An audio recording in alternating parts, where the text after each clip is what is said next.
Alors, je suis très fière de vous présenter une réforme importante et inégalée dans l'histoire de nos programmes d'immigration économique. Cette réforme, elle va contribuer à changer la donne pour l'avenir du français.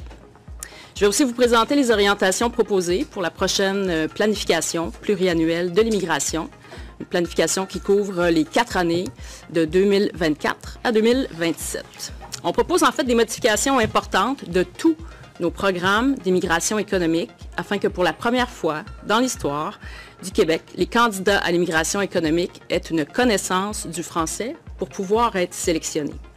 On va exiger un niveau de connaissance du français à l'oral et dans certains cas à l'écrit. Ça va permettre à ces personnes non seulement de travailler en français, mais surtout de vivre en français. S'adresseront à vous le premier ministre François Legault, la ministre de l'Immigration Christine Fréchette et le ministre responsable de la langue française, M. Jean-François Roberge. Je vous laisse la parole. Oui, donc bonjour tout le monde. Une journée importante, en tout cas pour moi. Et je suis accompagné de Christine Fréchette, qui est notre ministre de l'Immigration, et Jean-François Roberge, qui est le ministre responsable de la langue française. Vous savez, ma première responsabilité comme premier ministre du Québec, c'est de m'assurer qu'on protège notre identité. Puis ça commence bien sûr par notre langue.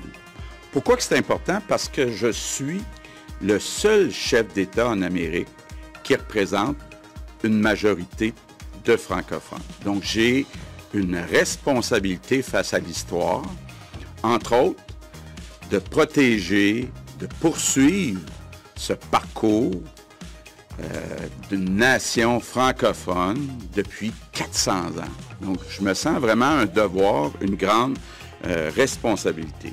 Malheureusement, quand on regarde les chiffres concernant la présence du français, là, puis tous les indicateurs, que ce soit sur la place publique, à la maison, première langue parlée, partout on voit depuis un certain nombre d'années un déclin du français au Québec. Donc j'ai un devoir d'agir. Moi, je ne serais pas capable, là, quand je prendrai ma retraite dans 10 ans, dans 20 ans, de me dire j'ai été premier ministre du Québec, là, puis j'ai pas pris les mesures nécessaires pour renverser ce déclin-là. Donc, il faut agir. Puis on a commencé à agir dans le premier mandat. D'abord, on a augmenté, là, de plusieurs centaines de millions de dollars le budget de la francisation. On va maintenant annoncer bientôt Francisation Québec. On a aussi adopté la loi 96, qui est le geste le plus important depuis la loi 101 de René Lévesque. Tous les gouvernements qui se sont succédés après René Lévesque n'ont pas posé des gestes aussi forts que la loi 96. Puis là, je ne veux pas revenir dans tout ce qu'il y a dans la loi 96, mais pour moi, il y a une mesure ou un groupe de mesures qui est important. Ça concerne le français, langue de travail. D'abord, on a choisi d'étendre la loi 101 aux petites entreprises de 25 à 49 employés. On a aussi choisi d'étendre la loi 101 aux entreprises à charte fédérale. Il y avait beaucoup de sceptiques, mais on a eu une certaine collaboration du gouvernement fédéral pour que les grandes entreprises aériennes, chemins de fer, banques, les entreprises à charte fédérale soient obligées maintenant aussi de mettre en place la loi 101. Et pourquoi je souligne ces mesures-là? Parce que c'est un signal fort. Quand on dit aux Québécois actuels, puis aux Québécois futurs, au Québec, pour travailler, il faut parler français, bien évidemment là, que ça devient tout un incitatif d'apprendre le français, de connaître le français. Bon, maintenant, il faut agir sur l'immigration. Il faut agir sur l'immigration, puis peut-être avant de vous parler de nos mesures, rappeler, puis là, je vous parle pour l'instant de l'immigration permanente. Je vous parlerai tantôt de l'immigration temporaire, mais parlons de l'immigration permanente, là, les fameux 50 000 immigrants par année. Il y en a d'abord 65% environ que c'est de l'immigration économique. Puis ça, la sélection se fait entièrement par le gouvernement du Québec.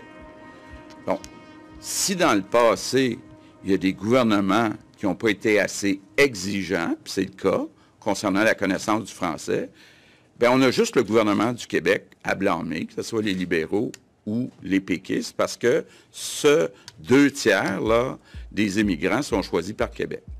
Il y a une deuxième catégorie qui représente à peu près 20% de l'immigration, c'est la réunification familiale. Donc, ceux qui viennent au Québec pour rejoindre leur famille, la sélection se fait par le gouvernement fédéral. Puis il y a une troisième catégorie qui représente à peu près 15%, qui sont les réfugiés. Ça aussi, c'est choisi par le gouvernement fédéral. Revenons à l'immigration économique qu'on contrôle au Québec. Jusqu'à présent, on a toujours mis des points. Si on parle français, on obtient des points. Mais ce n'était pas obligatoire. Quelqu'un peut être accepté comme immigrant économique, même s'il ne parle pas français, en autant qu'il y ait plus de points dans les autres conditions. Bien, aujourd'hui, je vous annonce qu'à l'avenir, c'est la première fois que ça va être le cas dans l'histoire du Québec, pour pouvoir déposer une demande pour devenir un immigrant économique au Québec, il va falloir avoir une maîtrise du français, puis Christine va vous expliquer les différents niveaux qui vont être exigés. Maintenant, concernant les seuils d'immigration, on dépose aujourd'hui pour consultation, donc on veut consulter les groupes, la population, les experts, on dépose 2 scénarios. Premier scénario, qui est le scénario qu'on avait proposé en campagne électorale, c'est-à-dire limité à 50 000 immigrants permanents par année, là, le nombre de personnes à qui on donnera des certificats. Par contre, on dépose un deuxième scénario. PRTQ, qui est en fait le principal programme d'immigration économique. Actuellement, là, ce programme-là, le premier ministre expliquait, il n'impose pas de connaissance du français. La connaissance du français, elle donne des points, mais c'est possible pour quelqu'un de se qualifier, d'être sélectionné sans parler français. Alors, ce qu'on propose, c'est carrément de changer d'approche et de créer un nouveau programme, le programme d'immigration pour les travailleurs qualifiés, qui deviendra le PSTQ, Programme de sélection des travailleurs qualifiés. Ce nouveau programme ne fonctionnera pas avec une grille de points, mais plutôt avec des critères qu'il faudra absolument rencontrer. Le programme va permettre de sélectionner des travailleurs qualifiés connaissant le français, ayant de bonnes capacités d'intégration professionnelle et qui seront aptes à exercer dans un délai raisonnable leur profession au Québec. Pour que le programme réponde mieux aux besoins du marché du travail, on élargit la gamme des professions qui seront admissibles à l'immigration économique permanente. Donc, en fait, ce sera plus facile pour l'ensemble des professions de se qualifier. On va créer en fait 4 volets. Le premier volet, c'est pour les professions qui requièrent des hautes qualifications, des compétences spécialisées. On vise les personnes qui vont avoir un métier demandant une formation universitaire, collégiale technique ou secondaire professionnelle. Quelques exemples, par exemple, des gestionnaires en système informatique, des designers graphiques, techniciens en génie mécanique. Ça, c'est des exemples pour le volet 1. Le volet 2, c'est pour les compétences intermédiaires et manuelles. On vise les emplois qui demandent une formation secondaire générale ou professionnelle ou acquise en cours d'emploi. D'autres exemples de ce volet 2, c'est par exemple pour des cuisiniers, des préposés aux bénéficiaires ou des conducteurs de camions de transport. Ça, c'est vraiment une nouveauté hyper importante parce qu'elle n'existe pas dans le programme actuel pour les travailleurs qualifiés, le PRTQ. Et ça va donc nous permettre d'être beaucoup plus agiles, de couvrir beaucoup plus de types de professions pour permettre de garder chez nous plusieurs employés essentiels qui sont déjà actifs dans une foule de métiers. Exemple, beaucoup de PME embauchent des travailleurs temporaires avec des compétences manuelles et souhaiteraient pouvoir les garder sur une base permanente. Ce sera maintenant possible avec ce volet 2 si les exigences, bien sûr, de français et les autres exigences sont rencontrées. Le volet 3, c'est pour les professions réglementées. Donc, ça s'adresse aux personnes exerçant des professions qui sont régies par des ordres ou qui requièrent une autorisation par une corporation professionnelle, un corps de métier. Exemple, des infirmières, infirmiers, des enseignants du primaire, du secondaire, des hygiénistes dentaires. Ça, c'est des exemples pour le volet 3.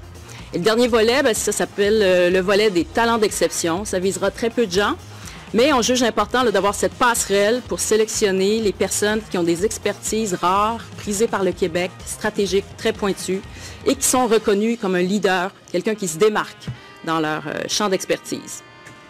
Les conditions de chacun des volets vont être modulées selon le niveau de qualification des professions. Il va aussi falloir démontrer avoir une connaissance du français oral et, dans certains cas, comme je disais, des connaissances du français écrit. Donc, les exigences sont modulées en fonction des volets, mais notre volonté, c'est d'obliger les candidats à avoir une bonne connaissance du français, peu importe le métier. On veut redynamiser aussi nos 3 programmes de gens d'affaires. Plusieurs volets sont suspendus depuis un certain temps, voire depuis des années, comme vous le savez. C'est important pour moi de revoir le tout pour que ces programmes permettent vraiment d'attirer et de retenir des entrepreneurs, des créateurs d'emplois et d'entreprises. Donc, chacun des 3 programmes va maintenant exiger que les demandeurs principaux démontrent qu'ils possèdent une connaissance orale du français de niveau 7. Ça, c'est le niveau intermédiaire avancé. Il y a 12 niveaux en tout. Actuellement, aucun des 3 programmes de gens d'affaires ne comporte cette exigence en matière de français. Donc, on a revu le programme Entrepreneur pour mieux répondre à une réalité dont on m'a beaucoup parlé d'ailleurs dans ma série de rencontres en région, la nécessité de favoriser le reprenariat d'entreprise. Donc là, on va voir un canal qui va permettre ça, le reprenariat via l'immigration. Au niveau du programme des investisseurs, on a fait des ajustements qui vont permettre de corriger les enjeux d'établissement au Québec et de rétention de ces personnes-là. Donc, des éléments qui étaient très défaillants avec le programme antérieur. Dès l'an prochain, on va pouvoir sélectionner des profils d'investisseurs francophones qui répondent mieux à nos besoins économiques. Un autre des changements proposés, ça vise le regroupement familial. Des modifications seront apportées afin de s'assurer que les garants accompagnent mieux les personnes qu'ils parrainent en matière de francisation et d'intégration. Un plan d'accueil et d'intégration va devoir être exigé des garants lorsqu'ils demandent à parrainer des personnes âgées entre 18 et 55 ans. Entre 2019 et 2022, ça vaut la peine de souligner que le regroupement familial a représenté en moyenne 24 % des nouveaux arrivants au Québec. Je vais vous parler bien sûr aussi du PEC, le programme de l'expérience québécoise. Je m'en suis fait beaucoup parler ces dernières semaines, ces derniers mois. Alors, on annonce des assouplissements importants dans le volet PEC diplômé. Le premier ministre et moi, on l'a souvent dit, il faut vraiment miser sur les étudiants qui viennent chez nous pour leur parcours académique. Ils prennent racine ici, ils s'installent partout au Québec, puis on veut les garder chez nous. On vise donc à accélérer la sélection permanente pour les diplômés de programmes d'études universitaires, techniques ou professionnels en français. On retire aussi l'exigence de travail minimum d'1 année et l'exigence d'occuper un emploi au moment du dépôt de la demande. Ça va permettre aux employeurs de bénéficier plus rapidement d'un bassin de travailleurs qualifiés et qui parlent français. Ça va permettre dans ces régions. On l'a officialisé ce matin en Chambre. On va tenir au cours des prochains mois donc une consultation parlementaire pour planifier l'immigration au Québec pour les 4 prochaines années. J'ai déposé, je les ai ici, là, le cahier de consultation, de même que le recueil des statistiques en immigration. C'est un document qui va servir de base pour la consultation, donc on va tenir cet automne, un important exercice démocratique. Les orientations, vous allez le voir, portent sur plusieurs thèmes humanitaires, économiques et sociolinguistiques. On propose notamment une augmentation de la part de l'immigration permanente francophone. On le dit depuis des mois, donc notre objectif, c'est de tendre vers une immigration entièrement francophone. Donc, je suis fière d'annoncer qu'avec les modifications réglementaires que l'on propose, 96 % des demandeurs principaux connaîtront le français, et ce, dès l'année 2026. Et il faut voir qu'en 2018, c'était 72 %. Donc, de 2018 à 2027, on passe de 72 % à 2026 même, on passe de 72 % à 96 %. Et comme les enfants de l'immigration vont fréquenter l'école française, on peut vraiment dire que les gestes qu'on pose permettront à l'immigration d'être une des solutions pour lutter contre le déclin du français au Québec. L'arrivée de francisation au Québec également, le 1er juin, bien, ça va contribuer à nos efforts, puis ça va simplifier l'accès aux services gouvernementaux d'apprentissage du français. On veut mieux soutenir l'apprentissage du français à travers, par exemple, un apprentissage chez les travailleurs étrangers temporaires, à travers des mesures de francisation en milieu de travail et via aussi un accroissement de l'offre de services d'apprentissage du français à l'étranger, avant même que les gens n'immigrent au Québec. On va aussi intensifier nos efforts de prospection et d'attraction pour le recrutement dans des pays francophones et francotropes, dont ceux de l'Amérique latine, bien sûr. Et évidemment, on ne peut pas faire cet exercice sans parler des seuils. Alors, pour lancer la discussion et la consultation, comme on l'a dit, on propose 2 scénarios. On veut vraiment entendre tous les points de vue et l'ensemble des considérations et des préoccupations de tout un chacun. Alors, premier scénario, permettre une augmentation prudente et graduelle des seuils au cours des 4 prochaines années pour atteindre 60 000 d'ici 2027.